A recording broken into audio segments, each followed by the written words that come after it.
அனைவருக்கும் வணக்கம். பெரிய கங்கனாகுப்பம் ஊராட்சிக்குட்பட்ட சின்ன கங்கனாகுப்பம் கிராமத்திலிருந்து கடலூர் மாவட்ட ஆட்சித்தலைவர் அவர்களுக்கும் தமிழக முதல்வர் அவர்களுக்கும் ஒரு அன்பான வேண்டுகோள்.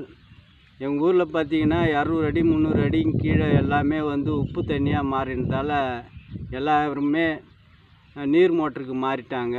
சுமார் 600-700 அடி. அவங்களாம் நிறைய வசதி வாய்ப்பு இருக்கிறவங்களும் நிலப்பலம் உள்ளவங்களும் போட்டுட்டாங்க. எங்களை போல் கால்காணி அரங்காணிலாம் எங்களுக்கு பயிர் வைக்கவே முடியாத சூழ்நிலையாக இருக்குது. எனவே நீங்கள் நீர் மோட்ரு எங்களுக்கும் 600 அடியில் பொது நீர் மோட்ரு போட்டு கொடுங்க. அதில் கால்காணி அரங்காணி வச்சுருக்கோம்லாம் நாங்கள் பயன்பெறுவோம். பாருங்கள், வெயில் காலத்தில் இந்த மாதிரி தண்ணி வைக்க முடியாத ரொம்ப பயிரெலாம் காயிற சூழ்நிலைலாம் இருக்கிறதுனால எங்களுக்கு தயவுசெய்து உடனடியாக பொது நீர் மோட்ரு அப்படியே எல்லோரும் நாங்கள் பயன்பெற்றுக்குவோம்.